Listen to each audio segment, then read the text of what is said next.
Hello friends, मैं हूं मिथिलेश कुमार और आपका स्वागत करता हूं उदित एकेडमी के यूट्यूब चैनल पे। जैसा कि आपको पता है कि यूपी पॉलिटेक्निक ग्रुप ई यानी डी फार्मा एंट्रेंस एग्जाम की तैयारी के लिए हम लोगों ने बायोलॉजी का 500 प्लस प्रश्नकाल सीरीज चलाया है, जो कि काफ़ी बेहतर तरीके से चल रहा है। इस प्रश्नकाल सीरीज का आज हम लोग 32वां लेक्चर यानी 32 लेक्चर करने वाले हैं। इस लेक्चर में हम लोग मानव शरीर क्रिया विज्ञान यानी ह्यूमन फिजियोलॉजी का पार्ट 6 कंप्लीट करने वाले हैं। और आज के पार्ट 6 में हम लोग कुछ एंडोक्राइन हार्मोन्स के बारे में, एंडोक्राइन ग्लैंड्स के बारे में पढ़ेंगे और काफ़ी इंपॉर्टेंट इन्फॉर्मेशन आपको इसी वीडियो में मिलेगा। जैसे कि आज आपका एडमिट कार्ड आने वाला था 29 मई को, लेकिन अभी तक नहीं आया है। तो वीडियो के लास्ट में मैं बताऊंगा क्यों नहीं आया है और कब तक आएगा, ठीक है। तो ह्यूमन फिजियोलॉजी यूनिट आपके लिए काफ़ी इंपॉर्टेंट है। आपको ये यूनिट काफ़ी डिटेल में पढ़ना चाहिए। आप एनसीईआरटी पढ़ के एक बार क्वेश्चन प्रैक्टिस अच्छे से कर लीजिए, लेकिन मैं ज़्यादा से ज़्यादा क्वेश्चन प्रैक्टिस कोशिश कर रहा हूँ कि करवा दूँ, ठीक है। तो आपके इस वीडियो का लाइक टारगेट है 150। इसका ह्यूमन फिजियोलॉजी का एक और लेक्चर बनेगा पार्ट 7, देन ह्यूमन फिजियोलॉजी आपका फिनिश हो जाएगा, ठीक है। तो चलिए हम लोग अपने क्लास को आज स्टार्ट करते हैं। स्टार्ट करने से पहले मैं आपको बता दूं कि टेलीग्राम चैनल उदित एकेडमी आपको ज्वाइन कर लेना है, क्योंकि इसी पे आपको क्लासेस के नोटिफिकेशन मिलते हैं। साथ ही साथ जो आज क्लास चल रही है इसका free of cost PDF notes मिलेगा, और जो भी नोटिफिकेशन होता है इसी पे आपको प्रोवाइड कराया जाता है। और 2 दिन से वीडियोस नहीं अपलोड हो रहे थे बिकॉज थोड़ा सा इधर इशू हो गया था, टेक्निकल इशू, जिस कारण से नहीं हो पा रहा था, चैनल में प्रॉब्लम आ गया था। लेकिन अब फिलहाल सब चीज़ सही है, तो आज से हम लोग का रेगुलर वीडियोस अपलोड होगा, ठीक है।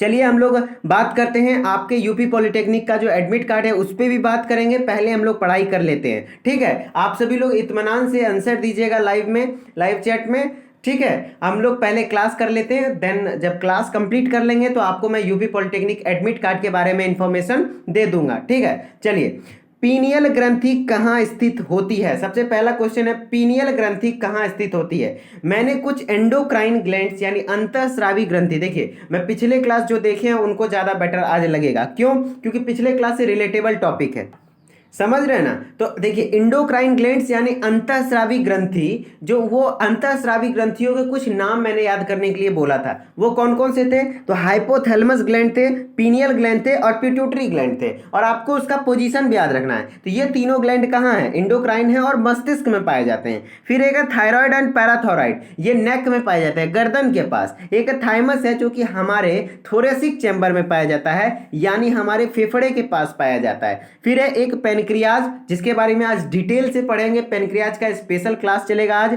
मेनली आज पेनक्रियाज को ही लिया गया है। फिर एड्रीनल ग्लैंड और टेस्टिस मेल में और ओवरी फीमेल में, ये कुछ एंडोक्राइन ग्लैंड्स हैं, ठीक है। इतने आपको ध्यान में रखने हैं और पोजीशन के साथ, ठीक है। तो वही क्वेश्चन आज है, पहला ही क्वेश्चन आपका है, पीनियल ग्रंथि, पीनियल जो ग्रंथि है वो कहाँ स्थित होती है? तो पीनियल ग्रंथि सर मस्तिष्क में स्थित होती है। Any problem?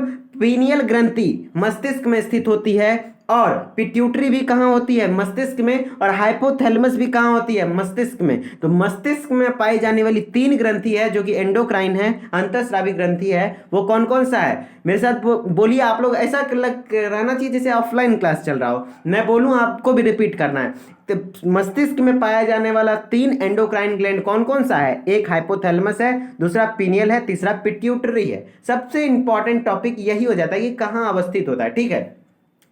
चलिए अब नेक्स्ट क्वेश्चन पे आते हैं। नेक्स्ट क्वेश्चन है, निम्नलिखित हार्मोन में से किस में आयोडीन होता है? देखिए जी, थायरोक्सिन हार्मोन में आयोडीन पाया जाता है। याद रखिएगा, किस हार्मोन में पाया जाता है आयोडीन? थायरोक्सिन हार्मोन में। और थायरोक्सिन हार्मोन किससे निकलता है? थायराइड हार्मोन है, ये थायराइड ग्लैंड से होता है। अब थायराइड ग्लैंड कहाँ अवस्थित है? थायराइड ग्लैंड गर्दन पे अवस्थित होता है, हमारे नेक में अवस्थित होता है, ठीक है। और इसी ग्लैंड के अधिवृक्ता के कारण, ज्यादा बढ़ जाने के कारण गोइटर बीमारी होता है। क्या बीमारी होता है? गोइटर बीमारी होता है। गोइटर क्या होता है? गोलगंड ऐसे करके कुछ था ना, गलगंड बीमारी, जो कि गला फूल जाता है। देखिए आपको थायराइड के बारे में स्लाइड में क्लियर करके दिखाता हूँ।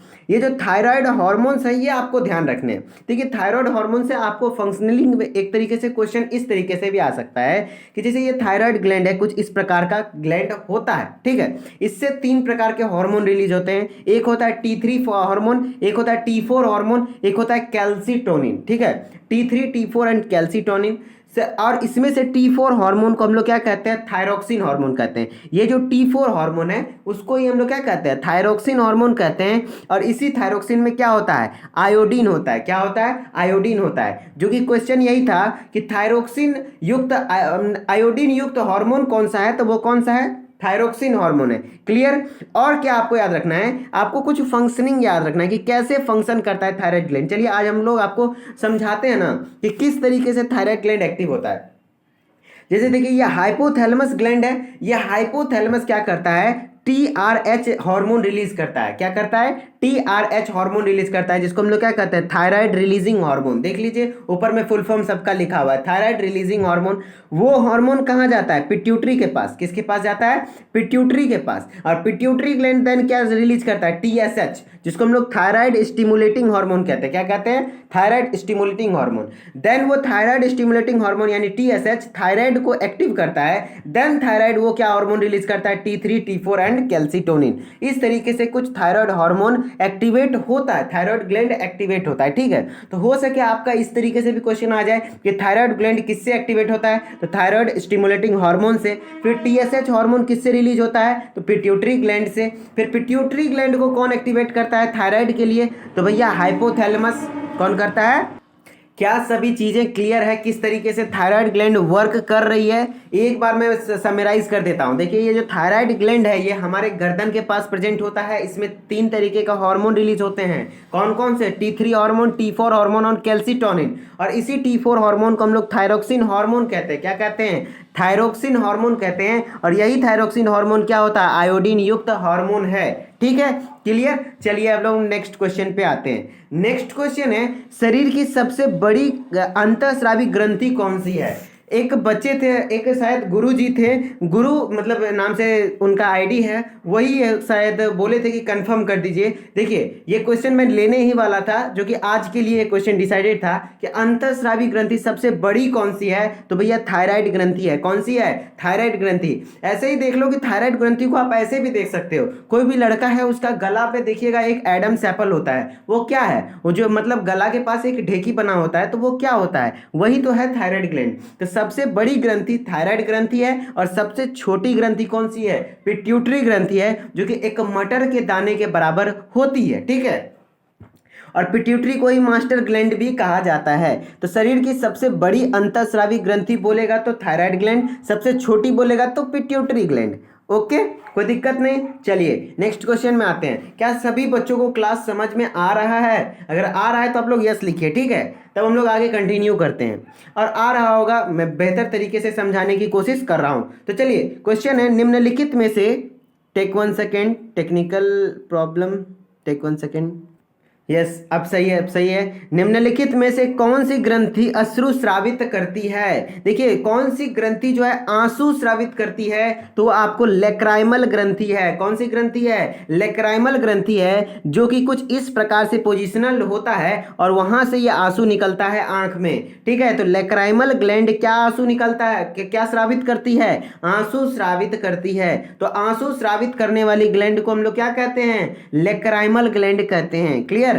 चलिए नेक्स्ट क्वेश्चन पे आते हैं। नेक्स्ट क्वेश्चन है, निम्नलिखित में से कौन सी ग्रंथि वृद्धावस्था में लुप्त हो जाती है। देखिए वृद्धावस्था में लुप्त होने वाली ग्रंथि थाइमस ग्लैंड है। कौन सी है, थाइमस ग्लैंड। ये धीरे धीरे जैसे जैसे आपका एज बढ़ेगा वैसे वैसे ये ग्लैंड धीरे धीरे कम होने लगता है, छोटा होने लगता है। कौन सा ग्रंथि, थाइमस ग्रंथि। देखिए थाइमस ग्रंथि एक तरीके से आपको इस फिगर में ज्यादा आपको ध्यान रहेगा। ये मैंने बोला था ना, थाइमस ग्रंथि जो कि कहाँ स्थित है, हमारे फेफड़े के पास स्थित होता है। तो ये थाइमस ग्रंथि हमारे इम्यून सिस्टम को मजबूत करता है। क्या करता है, हमारे इम्यून सिस्टम को मजबूत करता है। तो जैसे जैसे देखिएगा कि कोई बूढ़ा होता है, एज होता है, तो उसका इम्यून सिस्टम कमजोर हो जाता है, वो ज्यादा बीमार पड़ने लगता है। क्यों, क्योंकि उसमें यही थाइमस ग्रंथि क्या होता है, धीरे धीरे कम होने लगता है, जिस कारण से उसका इम्यून सिस्टम कमजोर होने लगता है। तो इस कारण से कहा जाता है कि कौन सी ऐसी ग्रंथि है जो कि वृद्धावस्था में बहुत कम हो जाती है, लुप्त हो जाती है, तो वह थाइमस ग्रंथि। ठीक है, यही एक ग्रंथि है जो एज के हिसाब से सबसे ज्यादा होता है एडल्ट एज में।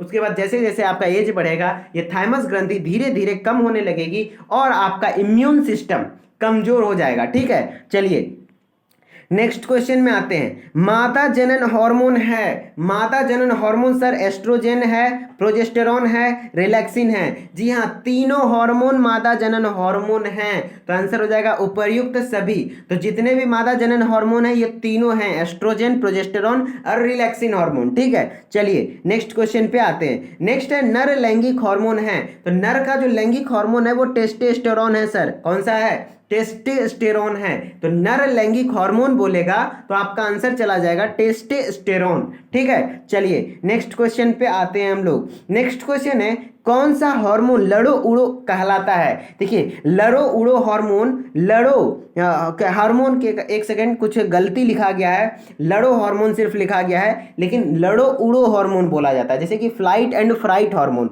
देखिए एड्रीनलिन हार्मोन जो होता है, कौन सा? एड्रीनलिन हार्मोन, यह आपका इमरजेंसी हार्मोन कहलाता है, और इसी को हम लोग लड़ो उड़ो हार्मोन या फिर फ्लाइट फ्राइट हार्मोन कहते हैं। क्योंकि जैसे एक केस ले लीजिए, मान लीजिए आप सड़क पे जा रहे हो और किसी के कहते हैं मतलब चले जा रहे हैं आप, ठीक है, किसी पे ध्यान है आपका, बस चले जा रहे हैं और आपके पीछे क्या आ गया? उसका कुत्ता।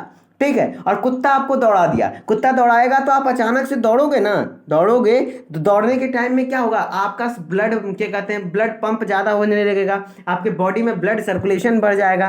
तो इस तरीके के सिचुएशन को हम लोग इमरजेंसी सिचुएशन कहते हैं। जब आपको डर लगे, क्या लगे? डर लगे, ऐसा लगे कि आप खुद को बचाना चाहिए, तो उस समय कौन हार्मोन हम लोग को एक्टिवेट करता है? तो वो है एड्रीनलिन हार्मोन। वही एड्रीनलिन हार्मोन के कारण आपके बॉडी में क्या होता है? ऑक्सीजन सप्लाई ज्यादा हो जाता है, ब्लड सर्कुलेशन ज्यादा हो जाता है, हार्ट पंप ज्यादा करने लगता है, ताकि आपके बॉडी को वो प्रोटेक्ट कर सके। तो इसी कारण से इसको रक्षा ग्रंथि भी कहते हैं। ठीक है, रक्षक हार्मोन, जीवन रक्षक हार्मोन। तो लड़ो उड़ो हार्मोन किसको कहेंगे?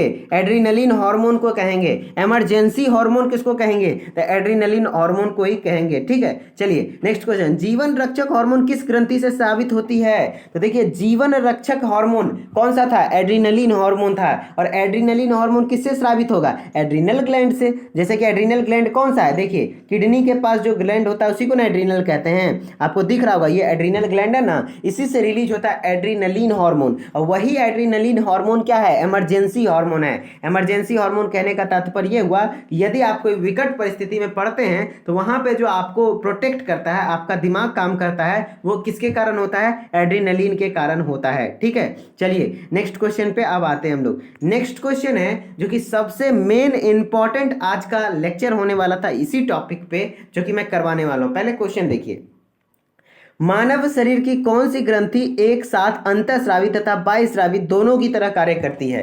तो देखिए मानव शरीर में आपने पढ़ा है कि बहुत सारे एंडोक्राइन ग्लैंड के बारे में मैंने पढ़ाया है, बहुत सारे एंडोक्राइन ग्लैंड्स के बारे में मैंने पढ़ाया है। उसमें से एक क्या है? पेनक्रियाज भी है। क्या है? पेनक्रियाज, जिसको हम हिंदी में अग्नाशय कहते हैं। क्या कहते हैं? अग्नाशय।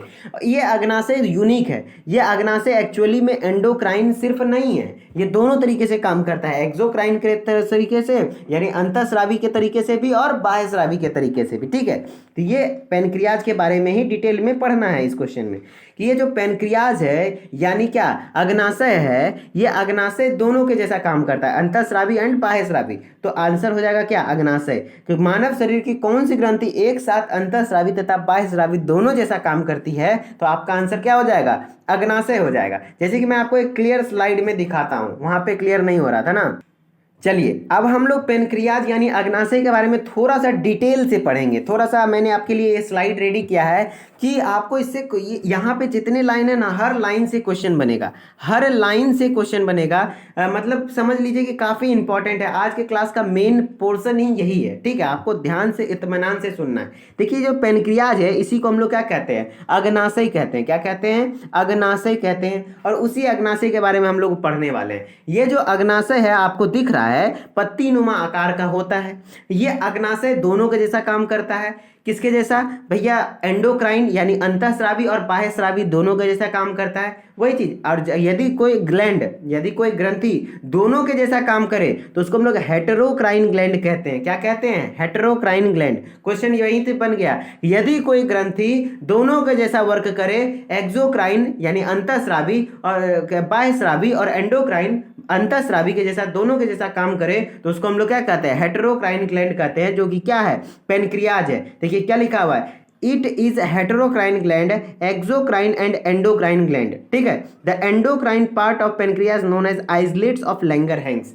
यहां से क्वेश्चन बन गया कि देखिए यहां कहने का अर्थ यह है कि पेनक्रियाज क्या है, एक हेटेरोक्राइन ग्लैंड है। सबको कमेंट में लिखिए कैसा ग्लैंड है, हेटेरोक्राइन ग्लैंड है। मेरे साथ बोलिए पेनक्रियाज कैसा ग्लैंड है, हेटेरोक्राइन ग्लैंड है। क्यों हेटेरोक्राइन ग्लैंड है, क्योंकि यहाँ पे दोनों जैसा वर्क करता है। किसके जैसा, एक्सोक्राइन के जैसा भी और एंडोक्राइन के जैसा भी। हिंदी में बोले तो अंतःस्रावी के जैसा भी और बाह्यस्रावी के जैसा भी।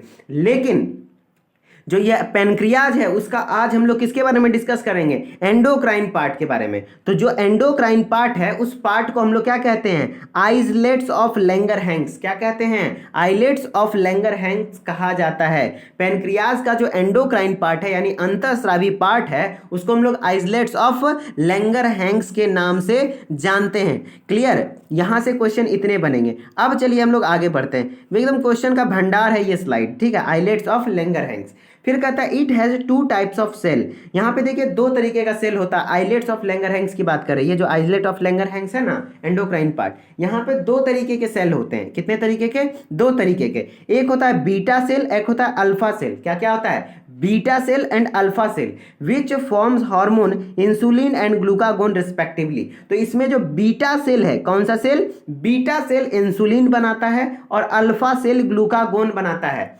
बीटा सेल क्या बनाता है, इंसुलिन बनाता है, और अल्फा सेल क्या बनाता है, ग्लूकागोन बनाता है। तो देखिए कहां से क्वेश्चन बन रहा है, मैं एक बार कंप्लीट स्लाइड को क्लियर करके समझाता हूं। ठीक है, सबसे पहली बात, पेनक्रियाज क्या है, एक हेटेरोक्राइन ग्लैंड है। क्या है, हेटेरोक्राइन ग्लैंड है। क्यों, क्योंकि ये एक्सोक्राइन के जैसा भी काम करता है, एंडोक्राइन के जैसा भी काम करता है। फिर पेनक्रियाज के एंडोक्राइन पार्ट, पेनक्रियाज यानी अग्नाशय के अंतःस्रावी पार्ट को, अंतःस्रावी अंग को क्या कहते हैं हम लोग, आइलेट्स ऑफ लैंगरहैंस। क्या कहते हैं, आइलेट्स ऑफ लैंगरहैंस। उसको हिंदी में कहते हैं लैंगरहैंस की द्वीपिकाएं, इस तरीके से कुछ कहा जाता है। लेकिन आपको याद रखना है आइलेट्स ऑफ लैंगरहैंस। ठीक है, पेनक्रियाज के एंडोक्राइन पार्ट को हम लोग आइलेट्स ऑफ लैंगरहैंस कहते हैं। इसके पास दो तरीके का सेल होता है। किसके पास, आइलेट्स ऑफ लैंगरहैंस के पास कौन कौन सा, एक है बीटा सेल और एक है अल्फा सेल। तो ये बीटा सेल सिक्रीट करता है, बनाता है वो कौन सा हार्मोन है, इंसुलिन है। और अल्फा सेल कौन सा बनाता है, ग्लूकागोन है। क्या है, ग्लूकागोन है। ठीक है, ये चीज क्लियर हो गया, इतना कम से कम आपको ध्यान रखना है। और क्या याद रखना है, देखिए इंसुलिन जो होता है, अब आगे जो डिटेल में क्वेश्चन अगर इससे भी हार्ड क्वेश्चन बनने को रहा तो ये क्वेश्चन बनेगा कि कौन सा हार्मोन का क्या फंक्शन है, कौन सा हार्मोन का क्या फंक्शन है। आपको डरना नहीं है, आपको डरना नहीं है कि कितना बता रहे हैं। देखिए एक इंसुलिन के बारे में ध्यान रख लीजिए और ग्लूकागोन के बारे में, फंक्शन आसानी से मैं याद करा दूंगा। देखिए जो इंसुलिन और ग्लूकागोन है ये हमारे ब्लड ग्लूकोज लेवल को कंट्रोल करता है। किसको, ब्लड ग्लूकोज लेवल को। जो इंसुलिन है हमारे बॉडी में ब्लड के ग्लूकोज के लेवल को कम करता है। क्या करता है, कम करता है। देखिए ऐसे याद रखिए, इंसुलिन में क्या वर्ड आ रहा है, सूली, सूली आ रहा है ना, SULI।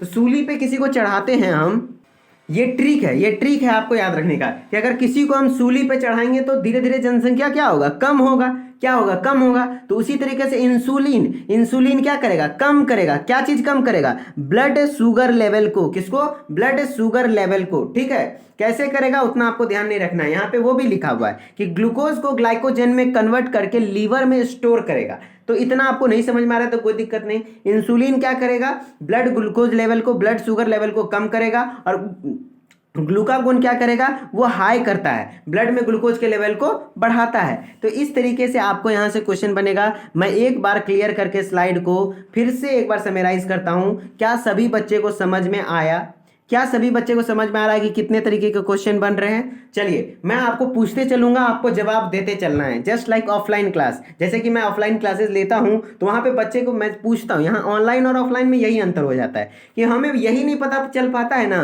कि बच्चे को मतलब क्या रिएक्शन होता है ना, एक तरीके से रिएक्शन मोमेंट नहीं हो पाता है। आप लोग वही चीज जनरेट करने का कोशिश कीजिए। मैं पूछूंगा, आप लोग जहां बैठे हैं वहीं पे बोलेंगे। पेनक्रियाज किस टाइप का ग्लैंड है, हेटेरोक्राइन ग्लैंड है। किस टाइप का ग्लैंड है, हेटेरोक्राइन ग्लैंड है। फिर क्यों हेटेरोक्राइन ग्लैंड है, तो आपका जवाब होना चाहिए क्योंकि ये एक्सोक्राइन के जैसा भी बिहेव करता है और एंडोक्राइन ग्लैंड के जैसा भी बिहेव करता है। ठीक है, फिर हम पूछेंगे कि पेनक्रियाज के एंडोक्राइन पार्ट को हम लोग क्या कहते हैं, तो आइलेट्स ऑफ लैंगरहैंस कहते हैं। क्या कहते हैं, आइलेट्स ऑफ लैंगरहैंस। फिर पूछेंगे कि जो इंडोक्राइन पार्ट है आइलेट्स ऑफ लैंगरहैंस, उसमें कितने टाइप के सेल पाए जाते हैं, दो तरीके के सेल, एक होता है बीटा सेल, एक होता है अल्फा सेल। क्या क्या होता है, बीटा सेल और अल्फा सेल। और बीटा सेल क्या करता है, तो beta cell insulin hormone release करता है। कौन सा हार्मोन, इंसुलिन। और अल्फा सेल क्या रिलीज करता है, ग्लूकागोन रिलीज करता है। ठीक है, और इसको भी याद करने का ट्रिक आप ध्यान रख सकते हैं कि बीटा सेल यानी बेटा, और बेटा आजकल बाप को क्या चढ़ा कर रहा है, सूली पे चढ़ा देता है। बेटा लोग को बाप पे रहम नहीं आता है, बाप बूढ़ा होता है उसको सूली पे चढ़ा देता है। इस तरीके से आप ध्यान रख सकते हैं। बीटा देखिए याद रखने का कोई भी ट्रिक हो सकता है। ठीक है, मैं तो ऐसा कहता हूं कि गाली, अगर गाली से भी कोई कॉन्सेप्ट याद रहता है तो याद कर लो, क्योंकि हमें ये नहीं मायने रखता कि हमने गाली याद रखा है, हमने ये मायने रखता है ना कि हमें एक कॉन्सेप्ट याद हो गया। ठीक है, तो बीटा सेल, बीटा ऐसे क्या कह सकते हैं, बेटा। और बेटा क्या कर रहा है, आजकल सूली पे चढ़ा रहा है। ठीक है, और सूली पे चढ़ाने से क्या होता है, जनसंख्या कमता है, यानी ब्लड में ग्लूकोज लेवल, शुगर लेवल को कम करेगा।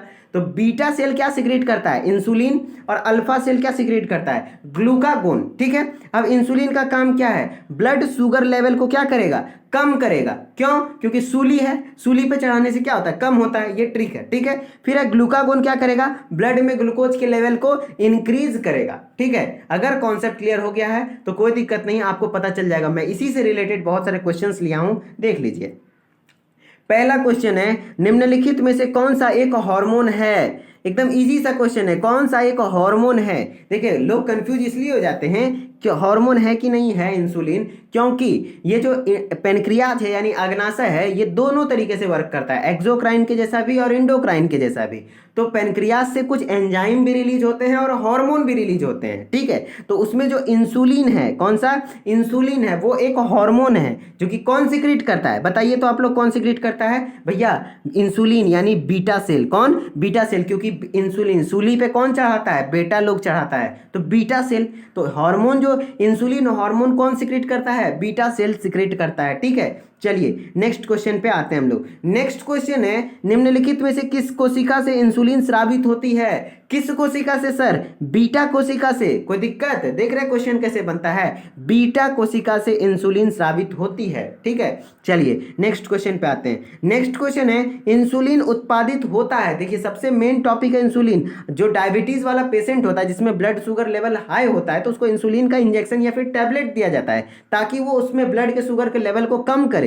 कैसे कम करेगा, तो उसका जो ग्लूकोज है उसको ग्लाइकोजन में कन्वर्ट करके लीवर में स्टोर करेगा। ठीक है, तो इंसुलिन जो उत्पादित होता है वो किसके द्वारा होता है, तो पेनक्रियाज द्वारा होता है। किसके द्वारा, पेनक्रियाज द्वारा। और पेनक्रियाज का हिंदी में क्या कहते हैं, अग्नाशय। और अग्नाशय क्या है, एक हेटेरोक्राइन ग्लैंड है। क्या है, हेटेरोक्राइन ग्लैंड है। क्लियर, चलिए नेक्स्ट क्वेश्चन, इंसुलिन की खोज किसने की थी, तो देखिए इंसुलिन की खोज बैटिंग एवं बोस्ट ने की थी। बैटिंग एवं बेस्ट ने की थी, किसने, बैटिंग एवं बेस्ट ने की थी इंसुलिन की खोज। ठीक है, चलिए नेक्स्ट क्वेश्चन है, लास्ट क्वेश्चन है आपका इंसुलिन से रिलेटेड। आइलेट्स ऑफ लैंगरहैंस जो इंसुलिन का स्राव करते हैं वो कहाँ स्थित हैं, देख रहे हैं ना क्वेश्चन कैसे आ रहा है। जो ये आइलेट्स ऑफ लैंगरहैंस जो क्या रिलीज करती है, आइलेट्स ऑफ लैंगरहैंस में ही बीटा सेल है, और वही बीटा सेल क्या करता है, इंसुलिन रिलीज करता है। तो वो चीज है आखिर किस अंग में, हमारे बॉडी के किस अंग में, क्या मस्तिष्क में है, क्या प्लीहा में कि यकृत में, नहीं जी अग्नाशय में है। कहाँ है, अग्नाशय में है। तो इस तरीके से आपके कॉन्सेप्ट को ज्यादा से ज्यादा घुमाया फिराया जा सकता है। ठीक है, तो आज वाला पेनक्रियाज वाला टॉपिक ही मेन था। अब नेक्स्ट क्वेश्चन है, लास्ट क्वेश्चन, एक इजी सा क्वेश्चन है, किस अम्ल के मांसपेशियों में जमा होने के कारण मनुष्य को थकान महसूस होती है। तो देखिए आप यदि ज़्यादा एक्सरसाइज करते हैं या फिर हैवी रनिंग करते हैं अचानक से, तो आपके बॉडी में सूजन होता है, यानी दर्द होने लगता है, आपका मसल ज़्यादा पेन होने लगता है, बहुत ज़्यादा खिंचाव महसूस होता है। तो वो किसके कारण, लैक्टिक अम्ल के जमाव के कारण, क्योंकि आपके बॉडी में वहाँ पे अवायवीय श्वसन होता है, जैसे कि वहाँ पे ऑक्सीजन वहाँ प्रॉपर मात्रा में नहीं पहुँच पाता है जितना यूज होना चाहिए। तो वहाँ पे जो ग्लूकोज है वो कार्बोहाइड्रेट टूट जाता है, किसके फॉर्म में, ऑक्सीजन की अनुपस्थिति में भी। जब ऑक्सीजन की अनुपस्थिति में ग्लूकोज टूटेगा तो लैक्टिक अम्ल बनाता है, और वही लैक्टिक अम्ल क्या होता है, हमारे लिए दर्द का कारण बन जाता है। ठीक है, तो आज का क्लास यहीं तक है, यही लास्ट क्वेश्चन था। तो आप लोगों को ये बताना है ना यूपी पॉलिटेक्निक का एडमिट कार्ड, तो जी हाँ आप लोगों का एडमिट कार्ड अभी तक वेबसाइट पे नहीं आया है। अगर आएगा तो आपको मतलब टेलीग्राम पे नोटिफिकेशन मिल जाएगा। आपको आज रात 8 बजे तक इंतजार करना है। देखिए बात ऐसी है कि आज 29 मई है और 29 मई का दिन संडे है। संडे में क्या होता है कि सरकारी कर्मचारी का सरकारी ऑफिस बंद होते हैं, जिस कारण से वेबसाइट को हो सके अपडेट नहीं किया गया। अगर आज नहीं आता है तो कल आएगा। और मेरे ख्याल से आप लोगों को सजेशन है कि ज़्यादा आप एडमिट कार्ड के चक्कर में मत पड़िए। एक दिन लेट से ही आप एडमिट कार्ड डाउनलोड करोगे, क्या दिक्कत है? एडमिट कार्ड लेट से भी डाउनलोड करोगे ना तो कोई प्रॉब्लम नहीं, बस आप पढ़ने पे फोकस कीजिए। ज़्यादा इधर उधर यूट्यूब पे वीडियो नहीं देखना है कि कैसे एडमिट कार्ड डाउनलोड करें। भैया कुछ नहीं करना है, गूगल पे जाना है, JEECUP सर्च कीजिए, उसके वेबसाइट पे जाइए, वहाँ पे आपको मिल जाएगा। समझे? तो ज़्यादा आपको फोकस इधर उधर नहीं रखना है, पढ़ाई पे फोकस कीजिए। अब ज़्यादा रिवीजन पे फोकस कीजिए। मैंने बहुत सारे कॉन्सेप्ट, मैंने 500 प्लस प्रश्नकाल सीरीज स्टार्ट किए थे, लेकिन मुझे लगता है कि मैंने 500 से भी ज़्यादा प्रश्न स्टार्ट कर दिए। जैसे कि ये क्या लगता है आपको, ये जो पेनक्रियाज वाला मैंने टॉपिक कवर किया, इस टॉपिक से क्या एक ही प्रश्न बनेंगे? नहीं ना, यहीं से 10 से 12 क्वेश्चन बन गए। तो ऐसा नहीं कि मैं एक क्वेश्चन से सिर्फ एक क्वेश्चन को लेना चाहता हूँ, मैं मैक्सिमम क्वेश्चन को कवर करना चाहता हूँ। ठीक है, मेरे ख्याल से आप लोग का सारा डाउट क्लियर हो गया होगा और आशा करते हैं मतलब हम लोग भी ट्राई करेंगे कि कल से आपका रेगुलर क्लासेस हो, पर डे शाम के 7 बजे आपका लाइव क्लास चले। ठीक है, और आपको बता दें कि जो भी बच्चे CUET का फॉर्म भरे हैं उनके लिए एक बेस्ट कंटेंट तैयार किया गया है, NCERT बेस्ड ऑब्जेक्टिव बायोलॉजी का, साथ ही साथ केमिस्ट्री और फिजिक्स का भी। तो जिनको भी लेना है आप इस नंबर पे कांटेक्ट करेंगे। इस नंबर पे कांटेक्ट करने के बाद आपको बता दिया जाएगा इसका पेमेंट कैसे करना है। 199 रुपीज़ इसका कॉस्ट है। जिनको भी लेना है आप इस नंबर पे संपर्क कर सकते हैं। चैप्टर वाइज MCQ है, साथ ही साथ सोल्यूशन भी है, 11 12 दोनों है, लेकिन आपके CUET के एग्जाम में सिर्फ 12th क्लास का पूछेगा। ठीक है, और आगे फ्यूचर में आपको फार्मेसी के लिए सबसे बेस्ट एग्जाम CUET होगा, क्योंकि यहाँ पे आपको सेंट्रल यूनिवर्सिटी में करने का मौका मिलेगा, बैचलर इन फार्मेसी। ठीक है, तो चलिए हम लोग मिलते हैं नेक्स्ट क्लास में। नेक्स्ट क्लास क्या कहते हैं, नेक्स्ट लेक्चर में ह्यूमन फिजियोलॉजी का लेक्चर नंबर 7 में फिर हम लोग ह्यूमन फिजियोलॉजी को एंड करेंगे। देन हम लोग स्टार्ट करेंगे कोई अच्छा सा टॉपिक, शायद सेल डिवीजन हो जाए या फिर मैं ले लूँ ये डाइवर्सिटी वाला यूनिट लेना चाहिए, जैसे प्लांट किंगडम, एनिमल किंगडम, ये सब यूनिट लूंगा। उसके बाद आपका ह्यूमन मतलब ये यूनिट खत्म हो जाएगा। ठीक है, ये मतलब जो 500 प्लस प्रश्नकाल सीरीज है वो एंड हो जाएगा। फिर हम लोग मैराथन चलाएंगे रिवीजन के लिए। मैं फटाफट एक दिन में 2 से 3 वीडियो अपलोड करूंगा रिवीजन सीरीज का, क्योंकि मैं रिवाइज करना बहुत ज़्यादा जरूरी है। सिर्फ एक बार पढ़ने से कुछ नहीं होता है। और मैं लिख के देता हूं कि मैंने जितने भी प्रश्न करवाए हैं इस प्रश्नकाल सीरीज में, यदि आप याद रख लेते, सिर्फ एक बार देखने से नहीं होगा। एक बार देखने से आइंस्टाइन को भी समझ में नहीं आता है, तो आप तो एक नॉर्मल बच्चे हो।